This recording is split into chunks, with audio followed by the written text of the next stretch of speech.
Welcome back. Today we are going to be discussing why emotions are so important. Those emotions that just drive us crazy sometimes. Are they really important? Yes. Yes, they are. By the end of this video, you will understand why and will be able to use those effectively in your life.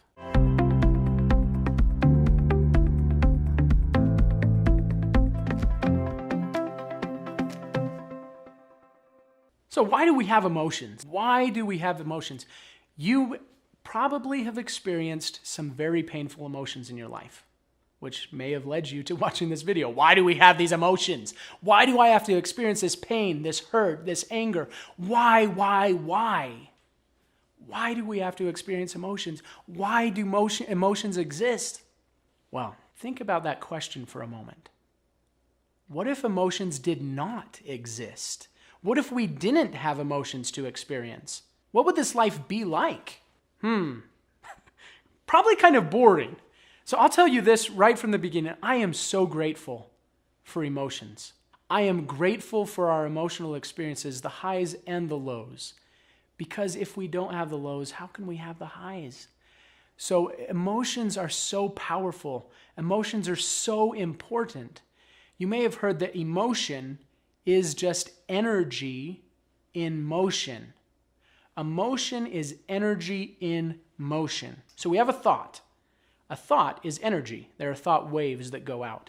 And a thought can come in, and that thought can then trigger a release in the brain where neurotransmitters are released, which creates an emotional response. So oftentimes our thoughts will lead to an emotional experience. Have you ever had that happen before where you were just sitting there? Things were fine, you were content, there was no real strong emotion, but then you had a thought about a painful experience or a joyful experience. And all of a sudden you started to feel that emotion. You started to feel that pain again. Or you started to laugh because of the memory. That was started by a thought, which created a release of chemicals in the brain, which triggered an emotional response. So emotions, we get to choose to some degree or another based on how we think. So no experience is the same for every person. So if we were in a group of people, if we had a group of people and we were all together in a room experiencing the same football game, all of us will have a different experience in that moment. We'll have different memories. We'll have different thoughts about what happened. We can even have different emotions. So the experience or the event does not create the emotion, but our thoughts about the event is what creates the emotion. You get that? That in an event, we can all have a different emotional response, and it's based on our thoughts about the experience. So why do we have emotions? To teach us, to help us enjoy life. We couldn't enjoy life without the emotion of joy.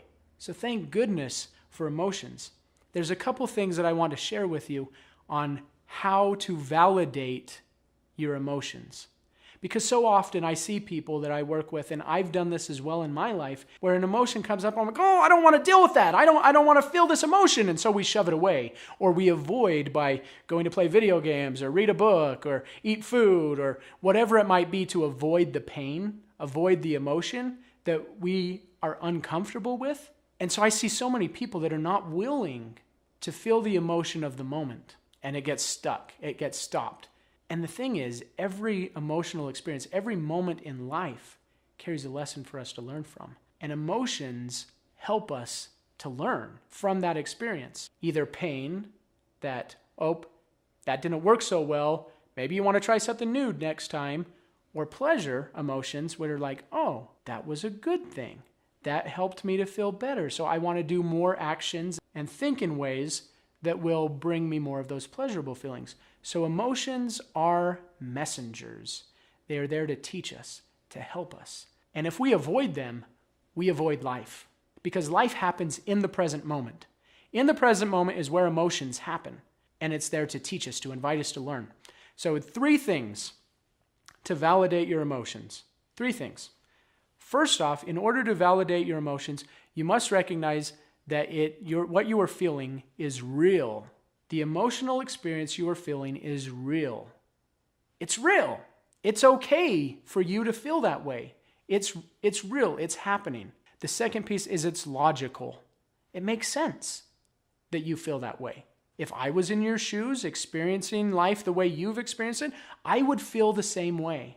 It's logical. It makes sense. And third, it's reasonable. Real, logical, and reasonable. Those three aspects are part of validating your emotional experience.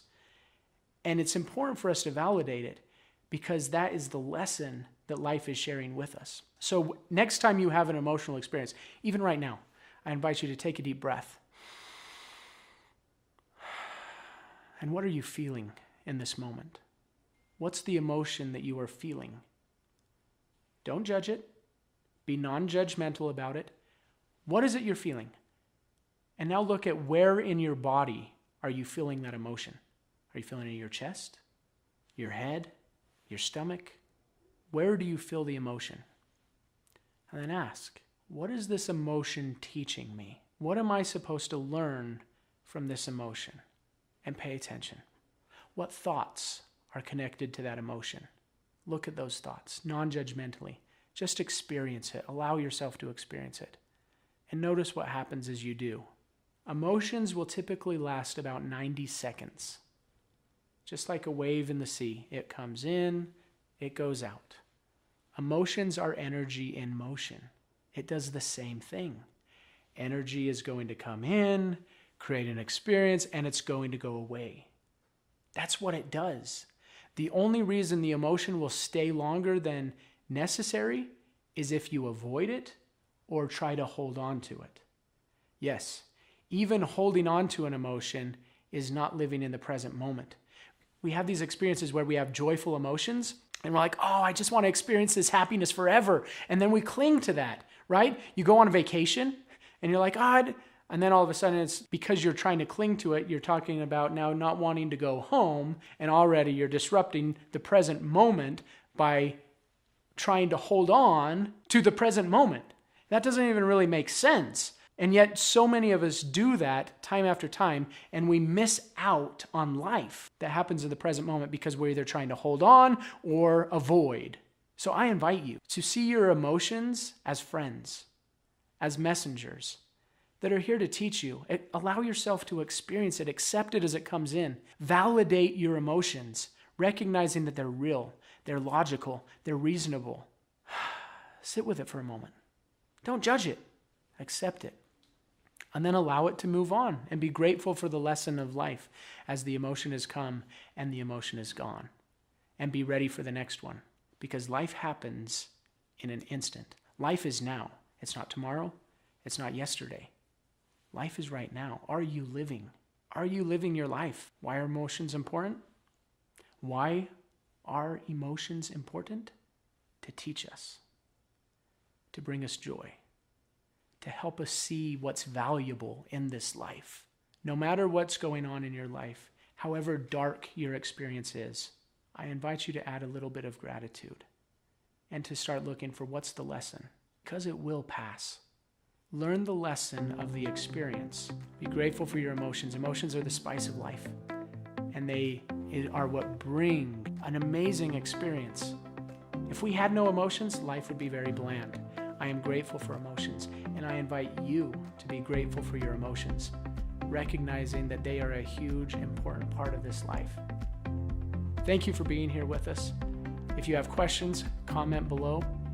And if you found value in this, please like it and share it with others that you know who are asking the question, why do we experience emotions?